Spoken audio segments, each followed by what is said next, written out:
Kegiatan pembelajaran tatap muka mulai dilakukan Sekolah Cinta Kasih Seci. Dengan tetap menerapkan protokol kesehatan yang ketat, kegiatan pembelajaran ini diharapkan dapat mendapatkan hasil pembelajaran yang lebih efektif ketimbang pembelajaran daring.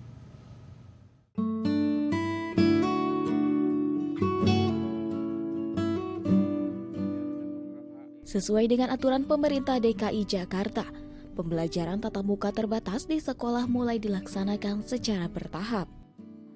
Seperti Sekolah Cinta Kasih Seci Cengkareng, Jakarta Barat, mulai Senin 4 Oktober 2021, sudah menerapkan proses pembelajaran tatap muka dengan aturan protokol kesehatan yang telah ditentukan. Untuk persiapan tatap muka ini, sekolah persiapan pertama adalah asesmen. Sekolah mengisi asesmen dulu sebagai tanda kesiapan sekolah secara administrasi, secara sarana prasarana kita sudah siap. Ini yang diisi berhubungan dengan kedinasan. Kemudian sarana prasarana yang kita lengkapi itu sesuai standarnya prokes. Di kelas ada hand sanitizer, kemudian ada cuci tangan, kemudian anak juga di kelas itu kapasitas 50%. Kemudian yang paling penting adalah kesiapan guru-gurunya ya. Guru-guru juga harus sudah vaksin, 2 kali vaksin. Dan kemudian ini juga yang ikut tatap muka ini adalah anak-anak yang memang sudah diizinkan oleh orang tua untuk ikut mengikuti tatap muka ini.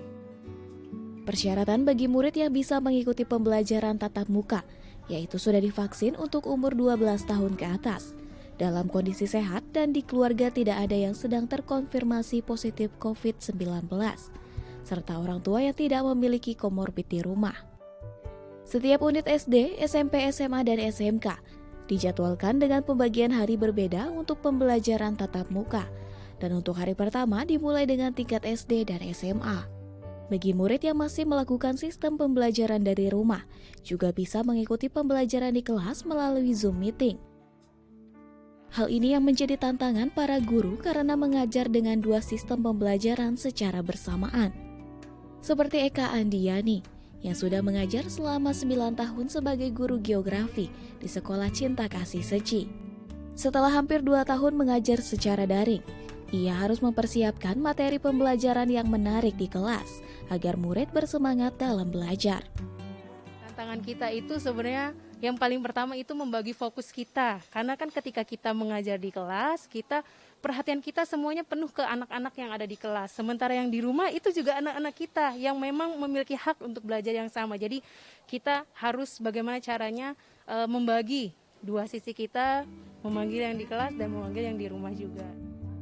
Eka pun memiliki cara tersendiri agar murid yang belajar di kelas maupun di rumah bisa memperhatikan dan memahami materi pelajaran yang ia sampaikan.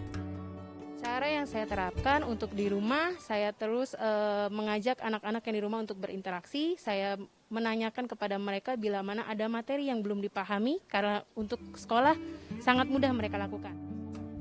Para murid pun bersemangat dengan dimulainya pembelajaran tatap muka di sekolah. Seperti Divine Casting Cuaca, murid kelas 11 IPA.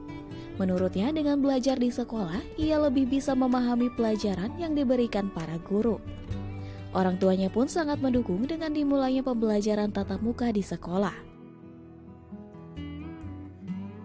Setelah sekian lamanya, 1 tahun lebih itu saya belajarnya di rumah terus ya. Saya sih senang sih, apalagi pembelajarannya itu lebih mudah dipahami pastinya ya kakak. Orang tua saya sangat mengizinkan PTM ya, karena menurut orang tua saya pembelajaran secara PTM itu lebih efisien gitu, karena untuk anak-anaknya pasti juga lebih mengerti gitu kan.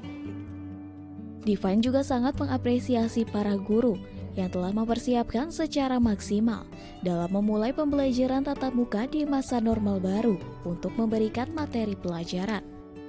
Guru-guru saya acungkan jempol sih, karena mereka kan setiap detik itu harus selalu berbicara ya. Mereka pakai masker, mereka pakai face shield. Itu menurut saya cukup sesak ya kakak ya, tapi mereka bisa melakukan dengan baik. Jadi saya acungin jempol.